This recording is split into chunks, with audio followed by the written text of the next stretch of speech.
안녕하세요. 상큼한 정치 시사방송 시사플러스 씨백입니다. 총선을 코앞에 두고 있는 오늘 잊지 말아야 할 사건이 있는데요. 벌써 4년 전이네요. 그때도 오늘처럼 총선 며칠 전이었어요.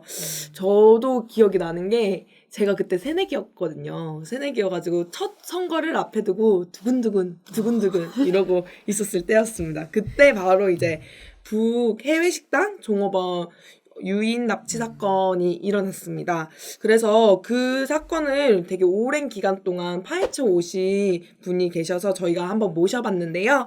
민주사회를 위한 변호사 모임의 장경욱 변호사님 모셔보도록 하겠습니다. 안녕하세요. 네, 처음 뵙겠습니다. 언론에서 이 사건이 굉장히 많이 회자가 됐었는데요. 자세히 모르시는 분들도 아마 있을 것 같아요. 사실 저 같은 경우에도 그때는 선거권이 없어가지고 이 사건이 제대로 모르기도 했는데, 그래서 이 사건은 어떤 사건이다 간단하게 좀 전체적인 과정을 설명해 주시면 좋을 것 같습니다. 중국에서 운영되고 있는 북에서 운영하는 해외 식당에 있는 지배인이 국정원, 정확히는 정보사령부의 추악한 공작에 의해서 매수가 돼서 종업원들, 북의 허강이라는 지배인이 통솔하고 있던 종업원들을 속여서 국정원, 정보사령부와 함께 기획해서 유인 납치해 한국으로 유인 납치해서 당시에 20대 국회의원 총선거의 북풍으로 활용하기 위해서 무고한 북의 해외 국민들을 유인 납치해온 사건입니다. 다시 생각나니까 또 짜증이 이만큼 막 밀려오네요. 근데 이 사건을 바라볼 때 의혹이 가는 지점들이 크게 4가지로 볼 수 있다고 하더라고요. 그래서 첫 번째가 이 종업원들이 오기까지 과정, 그리고 두 번째가 입국 과정, 그리고 세 번째가 이 도착 직후의 상황, 그리고 네 번째가 이제 퇴소하는 과정과 이 사회정착 과정, 이거에 대해서 좀 의혹이 있다 이렇게 했는데, 먼저 이 13명의 종업원들이 대한민국에 오는 과정이 좀 궁금한데요.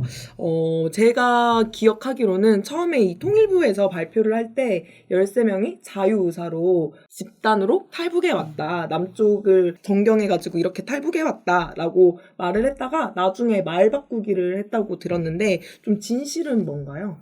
저희가 4명의 종업원들 직접 만났습니다. JTBC에 인터뷰를 한 4명의 여종업원, 그리고 허강일 지배인까지 해서 만나서 JTBC 인터뷰를 한 이 5명을 만나서 들은 얘기는 허강일은 스스로가 국정원에 매수돼서 국정원이 총선을 앞두고 빨리 데려오라고 해서 속여서 말레이시아로 식당을 옮긴다고 속여서 말레이시아 한국 대사관으로 유인 납치했다 이렇게 얘기를 했고, 4명의 종업원들도 일치되게 그렇게 얘기를 하고 있습니다.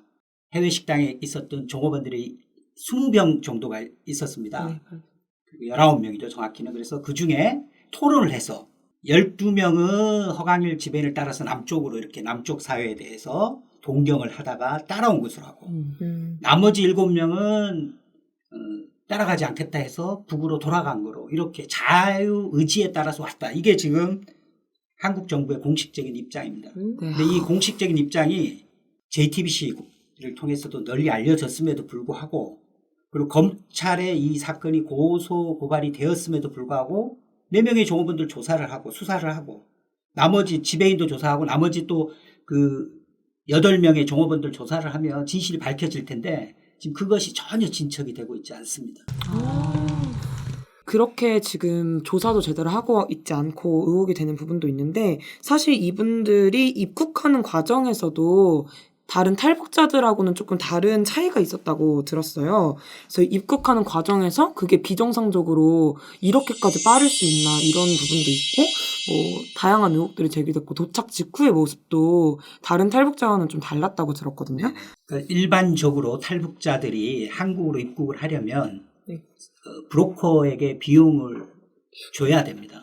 그러다 보면 육로를 거쳐서 안가들, 중국 당국에서는 불법 체류자들에 대한 단속이 심하기 때문에 제3국, 라오스 해서 태국까지 이렇게 가는 경로들이 상당히 오랜 기간 걸립니다. 그리고 태국의 외국인 이민보호소에서 이제 그때부터 한국으로의 이제 오는 과정도 조사도 필요하고요. 여러 가지로 이제 한국에 들어오기 위해서는 임시 어떤 여권 이런 것들이 필요하지 않습니까? 그래서 그 시간이 굉장히 오래 걸리는데 이 사건은 4월 5일 날 중국 닝보에서의 그 북해외 식당에서 출발해서 4월 5일 밤에 비행기를 타고 4월 6일 말레이시아에 도착을 해서 4월 6일 또 말레이시아에서 바로 그 한국으로 들어오는 뭐 임시 여권이라든가 이게 이미 준비되어 있었던 거죠. 그걸 가지고 4월 7일 날 바로 전격적으로 한국에 들어오고 바로 4월 8일 날 그 북풍에 활용하기 위해서 총선에 활용하기 위해서 발표가 되어버립니다.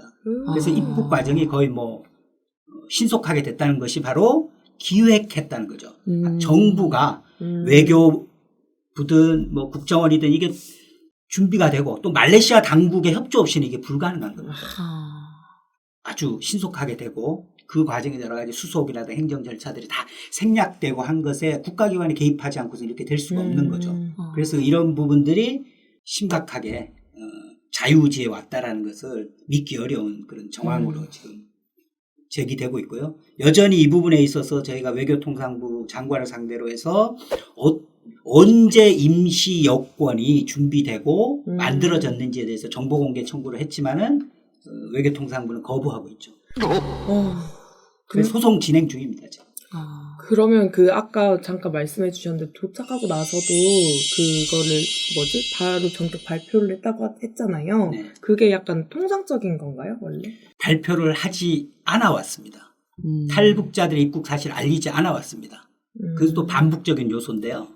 알려지면 북에 있는 가족들이 다 정치범 수용소로 갔다. 이 논리를 가지고 지금까지 해외 식당 종업원들이 박근혜 정부의 개성공단 폐쇄 등 대북 조치로 인해서 더 이상 북의 경제가 유지될 수 없어서 북의 상류층 자녀들마저 남한 사회를 동경해서 입국해왔다. 대대적으로 12명이나 대규모로 입국했으니까 북이 곧 흔들릴 수밖에 없고 박근혜 정권의 대북 정책이 성공하겠다. 이걸 홍보하기 위해서 통일부에서 유인 납치하자마자 바로 4월 8일 날 발표를 했는데 그게 기자들 보기에는 이제까지는 그 탈북자들의 가족들의 신변 보호를 위해서 발표하지 않았는데 왜 하세요? 이런 의문이 제기되면서 이게 또 기획 탈북의 하나의 그 의심의 정황으로 지금 떠올랐죠. 그래서 오히려 북풍 효과가 아니라 역효과가 났습니다. 이 아니 그리고 보통 탈북자들은 또 탈북하고 나서 통일부 하나원에 들어가서 막 자본주의 교육 이런 거를 받잖아요. 이런 체제 교육을 받는다 알고 있는데 이 종업원들에 대해서는 좀 달랐다고 들었어요. 그래서 이 종업원들의 사회정착 과정은 좀 어땠나요? 국정원이 그 간사단체로 운영하면서 합동조사라는 과정을 거쳐서 그 다음에 대한민국 정착을 위한 그 자본주의 적응을 위한 교육을 하는 이런 기관이 나눠져 있습니다. 일반적인 탈북자들은 합동조사를 거치는 지금 북한 이탈 주민 보호센터라는 중앙합동신문센터라는 데가 있습니다. 거기 조사를 마치고 나면 다 하나원으로 와서 자본주의 교육을 받죠. 이 과정이 통제 수준이 굉장히 다릅니다. 하나원이 좀 풀려 있죠. 외부 접촉은 통제하더라도 그래도 합동신문 과정보다는 훨씬 엄격하지가 않고 하나원은 통일부가 관리를 합니다. 합동신문센터 거기는 국정원이 관리합니다. 그래서 수사나 마찬가지고 아주 독방에 가두고 가혹한 신문 체제입니다. 그런데 이게 분리되어 있는데 황장엽과 같은 사람들 특별히 중요한 인물이다 라고 했을 때는 자본주의 정착교육 하나원 역할도 그냥 합동신문센터가 조사 끝내고 나서 바로 뭐 자본주의 적응하는 데 필요한 온갖 교육을 그 국정원이 할 수 있도록 이렇게 그 북한 이탈 주민 보호법이 됐는데 이 종업원들을 국가안보에 현재 영향을 미칠 만한 특별한 지위에 있는 사람으로 본 겁니다. 종업원들을. 그래서 말이 안 되는 거죠. 종업원들을 진짜. 거의 황장엽급으로 봐서 그러니까 황장이 왔을 때 안가에 가둬놓고 조사하고 안가에서 자본주의 교육을 했는지 안 했는지 모르지만 그렇게 하지 않았습니까? 그렇듯이 이 사건에서는 하나원을 안 보낸 거죠. 그것은 제가 보기에는 바로 이제 통일부가 관리하게 되면 느슨해지지 않습니까? 소문이 나지 않습니까? 그러니까 유인 납치의 그 범행이 드러날 수도 있고 외부의 접촉 면도가 많은 통일부로 보내기 전에 그 안에서 계속 조사했던 사람들이 계속 관리를 하면서 자본주의 교육도 하면서 여러 가지 자본주의적인 환상을 심어주고 뭔가 이렇게 계속적인 그 사회 나가서도 계속 특별하게 관리를 하기 위한 수작을 국정원이 했다는 거고 그런 것들이 바로 유인 납치의 간접적인 정황이 되는 거죠. 그리고 거기에서 특히나 이제 합신센터에서 계속 교육을 하면서도 저희 변호사들이 거의 한 달 지났어야 겨우 뒤늦게 접견을 갔는데도 불구하고 저희가 뭐 책을 전달하거나 또는 부모님들이 유엔에 호소한 그 서신을 전달하거나 이런 게 일체 다 봉쇄됐습니다. 접견도 봉쇄되고. 통제 수준이 정말 심각하네요. 그렇죠. 진짜. 그 안에서 그래서 아까 말씀드린 대로 자본주의화를 위한 아주 고도의 회유 공작, 귀순 공작이 행해졌습니다. 그래서 제가 들어보니까 뭐 자본주의에 화려한 뭐 백화점에 막 돈 주고 쇼핑도 시키고 맞아, 그니까. 그랬던 걸로. 아니 근데 진짜. 가족들이 그렇게 쓴 편지 이런 것도 다 막았다고 들었는데 가족들 심정은 정말 어떨까 싶어요. 진짜 캥기는 게 있으니까 얘네가 죽도록 막는 것 같아요. 진짜. 그러니까요. 그래서 오히려 그런데 변호사들 접견을 허용을 하면 마치 북에 있는 가족이 다 죽는 것처럼. 왜냐하면 변호인들을 통해 가지고 종업원들이 자발적으로 왔다라는 것을 발표를 할 경우에는 북의 가족들이 다 정치범죄에서 가서 죽는다. 뭐 이런 희한한 논리로 접견을 봉쇄를 했습니다. 근데 사실 그게 실제가 아니잖아요. 정말 말도 안 되는 논리인 건데 실제로는 이렇게 또 가족분들의 인터뷰나 이런 자리를 또 마련할 수 있게 되었다고 들었어요. 2019년 작년에 저희가 국내에서는 검찰의 수사에도 진척이 없고 또 국가인권위원회 진정을 해도 진척이 없고 이런 과정에서 그러면 그 킨타라 보호관마저 진상 규명을 촉구했음에도 불구하고 한국에서 진척이 없어서 해외의 민주 변호사들, 국제 민주법률가협회 변호사들, 아시아 태평양 법률가연맹의 변호사들로 구성된 국제 진상조사단이 남해 방문하고 또 북에도 방문해서 북에 방문했을 때는 그 12명 종업원들의 가족들 전원을 만났고요. 그다음에 또 북으로 돌아간 7명의 종업원들 만나서 진상을 조사하고 그 과정에 국제진상조사단이 이제 촬영한 영상이 있습니다. 그 영상을 보시면 이 사건이 얼마나 인륜을 짓밟은 만행을 저질렀는가를 좀 알 수 있을 것 같습니다. 그런데도 불구하고 피눈물 나는 그 부모들의 그 목소리가 들려옴에도 불구하고 우리 사회에 알려지지가 않았습니다. 그 한번 영상 꼭 보시고 그 절절한 심정을 우리가 이해를 할 수 있어야 분단이 극복이 됩니다. 시사 플러스 10부를 통해서 좀 다시 한번 이 가족들의 절규하는 목소리가 좀 널리 알려지기를 바랍니다. 네. 한번 영상 같이 보실까요? 저가 따르고 빼앗긴 우리 가슴 상처 노래에서 또 한 정신적 타격을 해서 작년에 결정한 진단을 받고 산후체 대수술했는데 부부간에서 어려집을 전선에 다시 간과 폐가 조리가 돼서 지금 생사기로에 후대가 됐습니다. 우리 아들도 우리 아들 역시 또 우리 동생인데 또 어머니가 있지만 아니고 해서 그러니까 정병이 아니고 치료를 했지만 아직 거쳐지지 못하겠습니다. 그렇지만 집안의 가장으로서 우리 딸이 올 때까지 가정을 유지해 나가야 일단 이거 정신 하나 가지고 지금 가정 이끌고 나가는데 진짜 힘이 듭니다. 아마 이거 남선에 있는 우리 딸이 이 사실을 안다면 땅 지금 텐질할 겁니다. 아마. 우리를 분명 가족뿐만 아니라 우리 가족을 지금 우리 딸내가 중으로 나갈 때 내 삶은 상심도 80일간 있어 그대로 아무런 시간도 없이 살고 있습니다. 제가 아파하는 것은 인민반장 무한합니다. 더워도 그리고 우리 딸의 동창생들도 찾아와서 누워보니 꼭 힘을 내라고 꼭 힘을 내서 경화동으로 꼭 돌아오니 하루 전에 우리 경화동 마중 나가서 하겠습니다. 힘을 내주고 싶습니다. 영상 보고 왔는데요. 좀 보니까 진짜 많은 가족분들이 이제 마음과 정신적으로 타격을 많이 입으셔서 돌아가신 분도 계시고 암에 걸리시거나 병에 걸려서 이제 누워 계시는 분들이 많다고 나오는데 전 약간 이거 보면서 되게 많이 들었던 생각이 우리가 되게 남쪽에서 그런 말 많이 하잖아요. 북의 인권관을 가지고 엄청 말 많이 하는데 우리가 그런 말을 할 자격이 있는가 과연. 이렇게 멀쩡히 잘 살고 있는 사람을 데리고 와가지고 진짜 생이별이잖아요. 우리가 제2의 뭔가 이상가족을 만들어내는 거잖아요. 좀 그래서 우리가 진짜 뭐 인권을 말할 자격이 있나? 라는 생각도 너무 많이 들었고 영상 보면서 특히나 막 아까 여기 영상에도 나왔지만 서경아 어머님의 그 사는 곳? 뭐 추방당했다 이런 유언비어 계속 돌고 있잖아요.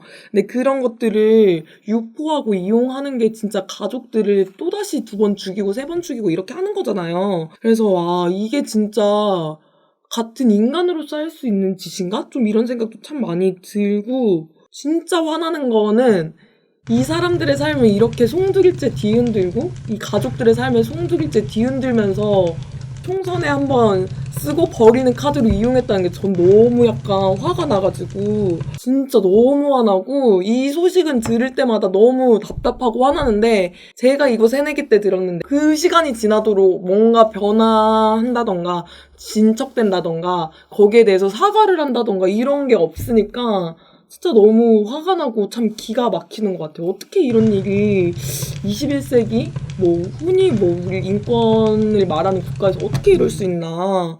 이 문제에 대해서 우리 사회가 해결책, 해결 역량을 갖지 못했다는 게 우리 인간의 비극인 거죠. 우리 사회가 민주화됐다 이렇게 얘기하지만은 저는 민주화됐다라고 행세하는 사람들조차 이 문제에 접근을 하면 어떻게 하나 납치유인해 와서 그 지옥 같은 북으로부터 해방시켜서 그리고 여기 와서 자본주의에 잘들 적응하고 있는데 왜 문제를 꺼내서 제기를 하냐. 그런 식의 그 정신병 환자 같은 소리인데 이 문제 제기한 죄가 정신병 환자라고 지금 오히려 제기되고 있는 것 아닙니까? 그래서 좀 한심한 거죠. 한심한 건데 우리 역량이 결국 분단 문제 해결에 있어서 굉장히 취약하다. 취약한 것을 알고 이 땅의 어떤 그 기득권 부패 세력들이 계속 구보수 세력들은 선거 때문에 이걸 이용해왔고 국가보안법을 뒷배로 해서 마음껏 범죄를 저지른 세력들이 계속 이 사건을 뭐 진상규명을 하려는 그 누가 되든지 간에 종북몰이 해가지고 더 위협을 줄 수 있는 이 체제 아닙니까? 그렇죠. 그러다 보니까 많은 국민들은 그냥 거기 세뇌되어 있으니까 진상규명의 얘기가 안 나오는 거예요. 지금 사망한 부모님 있는데 얼마나 자식된 도리 못하고 어머님 암 걸려있고 이런 거 봅니다, 다들. 보면서도 얼마나 자책을 하고. 저는 그 종업원들 자책하지 마라. 용기를 내라. 이 사회에서 이렇게 국정원의 감시나 이 체제에서 살다 보면 여러 가지 힘들 수 있는 거잖아요. 그러니까 여기서 오히려 정상적으로 몸만 살아서 돌아가기를 그렇게 바라고 있습니다. 그러면 이거를 꾸몄던 그 국가 정부는 정부 기관 같은 데는 그 전과 별다른 입장이나 사과나 뭐 이런 건 없는 상황인 거라는 거죠? 국제 공동 진상조사단에서 이 문제가 납치라고 했어요. 이미 네. 남북을 조사를 하고. 그리고 그 범행을 저지른 국정원에 매수됐던 그 지배인이 또 다 자수한 거 아닙니까? 그죠? 맞아요. JTBC에 나와서. 네. 그럼 수사가 신속하게 돼야죠. 그러니까.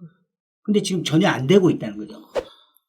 전혀 안 되고 있고. 국가인권위원회도 조사를 해놓고 나서도 국가인권위에서 발표가 마치 허강일 개인이 한 4명 정도는 속여서 온 것처럼. 그리고 나머지 5명을 속여서 온 거고. 왜냐하면 5명 국가인권위원회 조사를 받았어요. 나머지 7명 조사를 안 받았는데 나머지 7명은 합동신문센터에서 쓴 진술서에 의해서 자발적으로 왔다고 썼기 때문에 나머지 7명은 자발적으로 허강일 따라왔고 국가인권에 조사받은 5명은 허강일에 속아서는 왔는데 허강일의 뭐 협박이라든가 속아서는 왔는데 이거 허강일이 범죄고 국정원이나 정보사령부의 잘못은 그 허강일을 너무 믿었기 때문에 제대로 검증 안 한 잘못이다라는 식의 인권위원회 결정문이 작년에 발표가 나와서 저는 뭐 황당하죠. 진짜 황당한. 허강일이 자수로 국정원과의 연계성을 다 밝혔는데 어떻게 그걸. 그러니까 허강일이가 나쁜 놈이고 거짓말을 많이 한다. 정말 이해할 수가 없네요. 국가인권위원회까지. 허강일이 그렇게 나쁜 놈이고 인간 쓰레기다라고 생각을 했으면 공작 대상으로 해서 매수를 하지 말았어야죠. 그러니까요. 공작해서 3년 동안 매수하고 그 해외 식당을 온갖 나쁜 일을 다 해놓고 나서 데려와가지고 자기들 말 안 듣고 하고 오히려 저희 민변 변호사들 만나가지고 하니까 이제 돼서는 저 사람 쓰레기니까 쓰레기 말 믿지 마라. 저는 뭐 쓰레기도 싫지만은 그런 얘기하는 사람 더 싫어 할 수밖에 없는 게 정의 감정이더라고요. 네, 그렇죠. 이거 지금 인륜, 그죠? 부모 자식 간의 인륜을 끊어놓은 사건이면 이거 부모 자식 된 사람들이라면 이거 진짜 나서야 되잖아요. 그죠? 진짜. 근데 분단이라는 상황이 주는 그 조건에서 많은 사람들이 이성이니 도덕이니 이런 거 다 망각하고 종업원들이 여기 남아서 한국 사회가 더 좋아서 여기 남겠다는 그 부분도 고려를 해야 될 것 아닙니다고 하는 그런 사람들이 저는 더 싫어요, 사실은. 다른 나라에서 일어났으면 아마 난리가 났을 그럼요. 사건인데 이게 뭔가 분단된 국가에서 일어나니까 너무 조용하고 유엔도 전혀 자기 역할을 못하지 않습니까? 맞아요. 유엔 인권사무소가 여기 와서 제가 유엔 인권사무소 소장, 부소장 다 만났습니다. 자기들의 관할은 아니래요. 근데 그 양반들이 기본적으로 수천 명을 만난 탈북자들이 합동신문센터라는 곳에서 어떻게 두들겨 맞고 독방에서 어떻게 인간이야 취급을 받았는지를 몰라요. 유엔 인권 서울사무소 그걸 몰라요. 근데 이런 사람들이 유엔 인권이사회다. 그럼 우리나라의 수많은 인권단체도 저는 거기에 부안애동하면서 이 문제에 대해서 합동신문센터에서 벌어지는 지옥과 같은 제가 그걸 비유할 때 관타나보 정도가 아니라 아우슈비츠보다 더 못한 데가 지금 있어요. 우리 동족에 대해서 짐승처럼 학대하면서 인간 존엄권을 짓밟는 곳인데 거기에 대해서 인권 문제 제대로 감시하고 지적하는 인권단체 있습니까? 무슨 인권이 자기들 필요할 때만 인권이고 아 진짜 너무 화나고 사실 저는 이게 그 박근혜 정권 시기에 일어난 일이었잖아요. 그래서 사실 그때 정권 교체가 되면서 기대를 했었거든요. 그러니까 어쨌든 이게 국가기관에서 벌인 뭐 명백한 그런 잘못된 일이고 사과드린다. 그리고 돌려보내줄 줄 알았어요. 근데 이렇게 정권이 바뀌어도 그리고 시간이 5년? 이렇게 4, 5년 이렇게 지났는데도 여전히 변하지 않는 그 태도가 너무 약간 분노스럽고 지금 그 부분이 우리가 앞으로 우리 사회에서 취약한 지점이죠. 우리 사회가 문제 해결 능력이 취약하잖아요. 북에서는 남북 관계 시금석으로 보겠다 이런 얘기를 했어요. 이 지금 종업원 이 북송 문제라든가 그렇죠? 뭐 북한 인권에 대해서 떠들든 남쪽이나 거기 또는 유엔에서 이 문제 해결을 못하지 않습니까? 맞아요. 그래서 이 문제가 결국은 남쪽에서 해결되기에는 우리 사회의 어떤 지배체제가 강고하다라는 걸 보여주는 거. 그 지배체제를 저는 상징하는 게 국가보안법이에요. 그래서 국가보안법은 위력이 없어졌다, 사문화됐다 이런 얘기를 하면 안 돼요. 분단 반세기 뿐만 아니라 지금도 시퍼렇게 살아서 우리의 뇌, 그죠? 뇌를 완전성을 완전히 파괴하고 있어요. 그렇기 때문에 정신병, 분단 정신병에 걸려놓고도 비정상적인 삶을 사는 사람들조차도 자기가 정상적인 삶을 살고 있느냐 착각하는 거죠. 그럼 이 문제에 대해서 심각성을 느껴야 되는데 심각성이 없어요. 그냥 북탓하면 돼요. 북탓. 그죠? 모든 걸 북탓하면 이 문제가 그리고 우리 이 문제를 진상 규명하자고 하는 사람들 종북몰이 해도 누가 지켜줄 사람이 별로 없어요. 오히려 관심 없어요. 그러니까 드러나지 않습니까? 이 문제에 대해서 무관심 표출. 그렇죠? 이 문제 해결하려는 의지의 상실. 아직도 국가보안법의 그 쇠사슬로부터 노예처럼 갇혀 있다라는 걸 보여주는 거죠. 남과 북이 더 평화롭게 통일, 번영의 시대를 갈 그런 상상력들이 다 막혀져 있는데 이 문제의 핵심이 있고 그렇기 때문에 이 문제는 굉장히 우리 사회의 근본 문제를 그대로 드러낸 문제입니다. 그러니까 이게 쉽게 해결될 수 있는 문제가 아니고 우리가 해야 될 일이 많다는 거죠. 진짜 화나는 게 얘네가 이번 한 번만 그런 것도 아니잖아요. 매번 이 총선이라든지 중요한 선거를 앞둘 때마다 이런 북풍몰이를 하면서 안보, 북풍 이런 것들을 내세우면서 계속해서 표를 구걸하고 표심을 만들어내려고 하고 있잖아요. 혹시 뭐 선거철만 되는 나타나는 그런 북풍 중에 기억나는 거 있으세요? 저는 사실 좀 생각나는 게 천안함 사건인데요. 그때도 보수 정치권이 이걸 이용하려고 했었잖아요.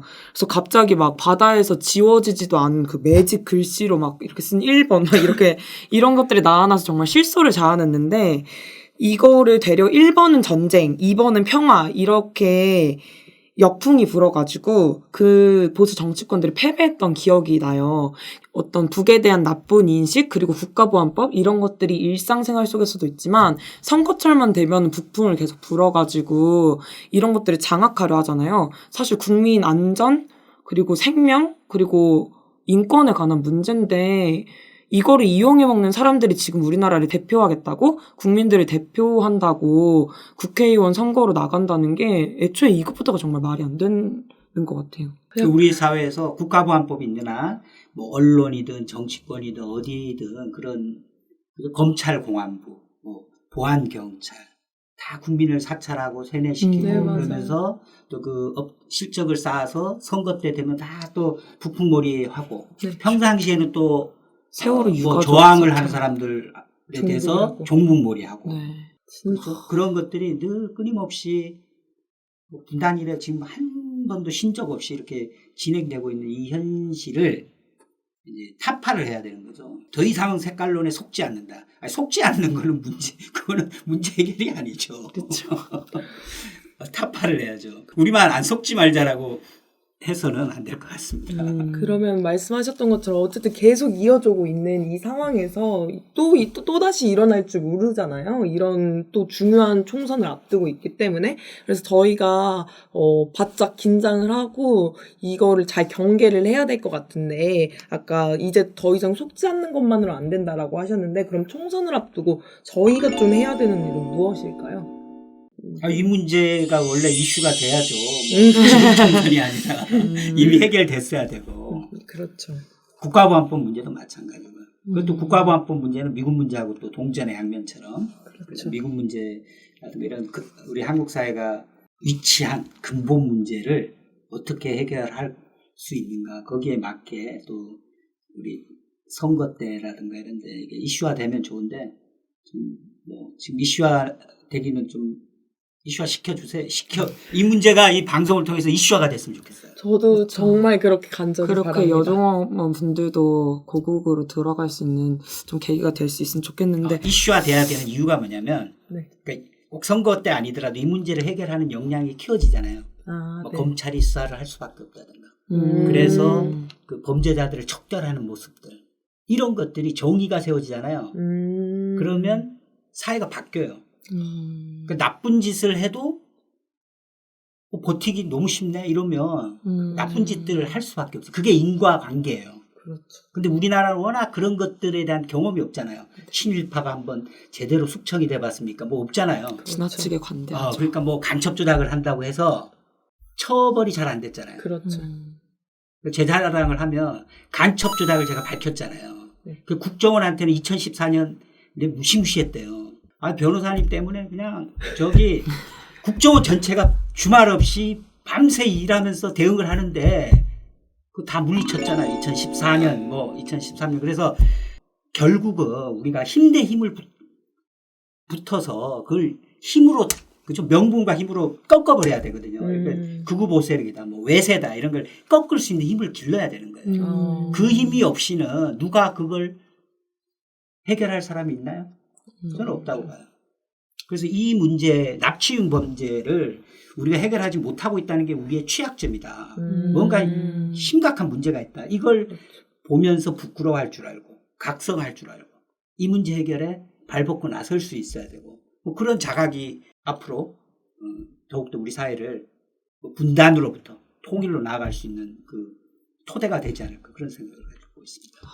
이 사건 자체에서 끝나는 것이 아니라 정말 그런 우리 사회의 부조리한 것들을 다 들춰낼 수 있는 그런 토대가 되는 사건인 것 같고 정말 이번 총선을 앞두고도 또 어떤 북풍이 올지 모르는데 그런 북풍에 대해서 속는 게 아니라 속지 않는 것을 넘어서서 이것은 색깔론이다. 이런 색깔론 더 이상 선거에서 쓰면 안 된다. 이렇게 그걸 타파하고 깰 수 있는 그런 게 필요한 이 시점이 아닌가 싶습니다. 오늘 정말 좀 뜻깊은 이야기를 많이 나눌 수 있었던 것 같은데요. 하루빨리 북해외식당 종업원 분들도 가족의 품으로 좀 돌아갈 수 있었으면 좋겠고 또 이번 총선에 보수 정치권 또 사기극을 펼치지 못하도록 이런 또 불행한 일들이 벌어지지 못하도록 저희가 두 눈에 부릅뜨고 좀 지켜봐야 할 것 같습니다.